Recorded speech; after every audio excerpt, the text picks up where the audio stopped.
Bom, e hoje tem nova sessão plenária no Supremo. Os ministros devem analisar uma medida cautelar em ação direta de inconstitucionalidade que questiona a validade da pensão vitalícia para ex-governadores. E aqui no estúdio está a consultora jurídica da TV Justiça, Gisele Reis, que vai explicar para a gente esse e outros processos que estão na pauta do plenário de hoje. Boa tarde, Gisele. Boa tarde, Érica. Bom, como esse caso chegou à Suprema Corte?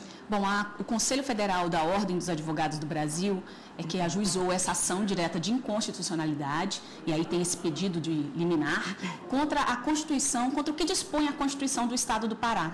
O que ficou estabelecido lá?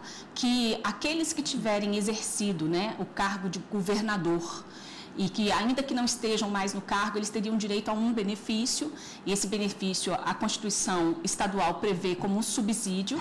Esse subsídio, ele seria equivalente ao valor da remuneração que é paga ao ocupante, ao desembargador do Tribunal de Justiça do Estado.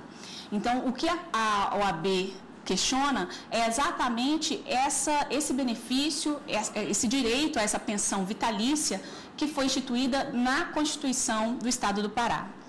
E quais são as inconstitucionalidades aí apontadas? Bom, existem algumas que são mencionadas pelo Conselho Federal da OAB. Uma delas que eu poderia citar é no que diz respeito à questão do subsídio em si. É uma espécie remuneratória. Quando a gente fala de subsídio, significa dizer que é uma espécie remuneratória que é paga em parcela única e que não pode ter nenhum outro tipo de acréscimo. E existe na Constituição Federal a previsão daqueles que recebem subsídio. E a Constituição Federal, ela não estabelece a possibilidade de nenhum chefe do Poder Executivo receber, nenhum ex-chefe do Poder Executivo receber subsídio.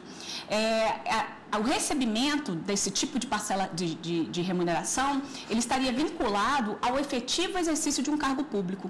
Então, na medida em que o governador, ele não é nem servidor público, o ex-governador, melhor dizendo, não é nem servidor público e nem detentor de mandato eletivo, ele não teria aí nenhuma base constitucional para receber qualquer forma de subsídio, porque o pressuposto básico para que ele possa efetivamente ser pago é o exercício de uma função pública. Gisele, parece que esse tema é recorrente na Suprema Corte, né? Nós temos, inclusive, em tramitação no Supremo Tribunal Federal, em torno de 9 ações diretas de inconstitucionalidade.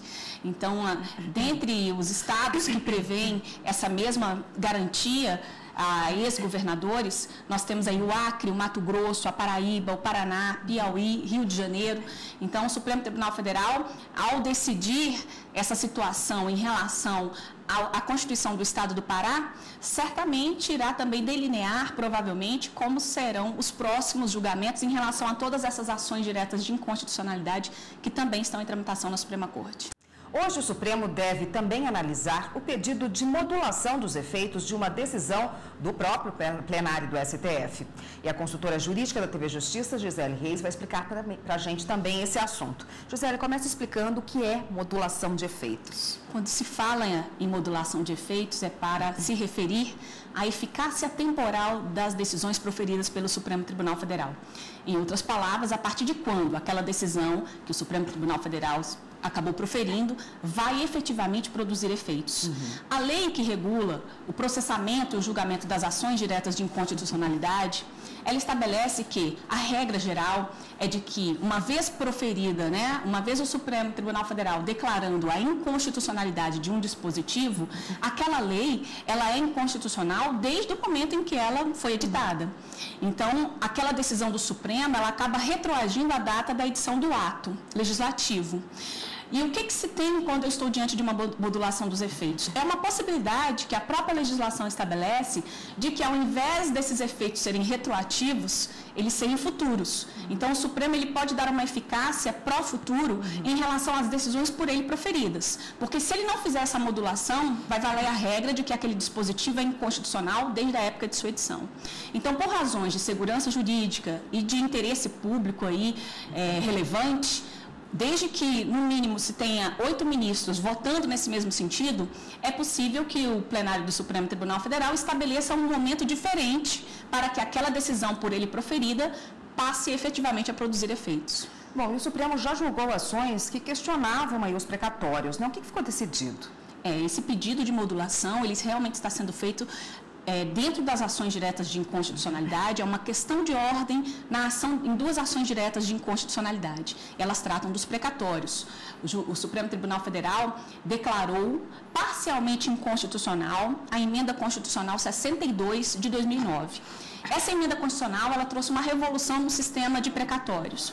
Então, de modo geral, o que a gente poderia mencionar agora aqui nesse momento? Regras gerais referentes a pagamentos dos precatórios foram declaradas totalmente inconstitucionais e um regime especial também previsto em relação a esses dispositivos que estavam sendo questionados também foram declarados inconstitucionais, como, por exemplo, aquele que estabelecia o prazo de até 15 anos para que o poder público pudesse quitar as dívidas decorrentes de precatórios. Uma outra situação que também foi declarada inconstitucional, a questão da correção pela caderneta da poupança em relação aos créditos, né, que as pessoas tinham com o poder público.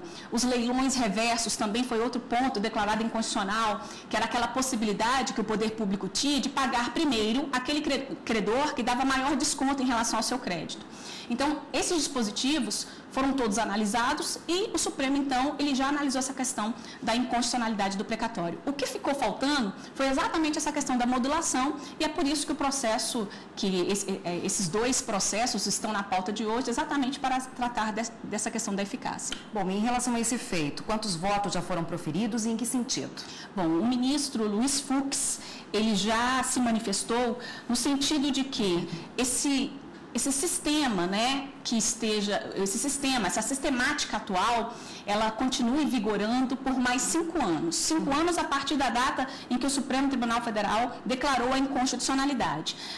O julgamento dessas ações, ele foi concluído em 2013. Então, de acordo com o ministro Fux, essas regras previstas na antiga sistemática de pagamento dos precatórios deveriam, então, vigorar até 2018, com exceção das regras referentes à correção monetária, que aí ele entende que essas regras já deveriam ser aplicadas a partir de agora, e também em relação àquelas regras de acordos de compensação de pagamento.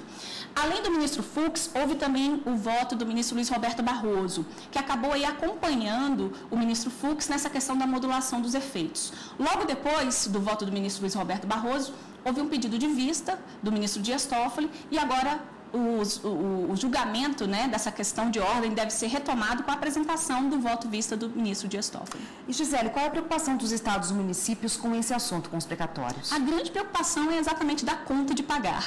Por qual razão? Porque existem pagamentos que foram feitos, acordos que foram realizados dentro da sistemática anterior.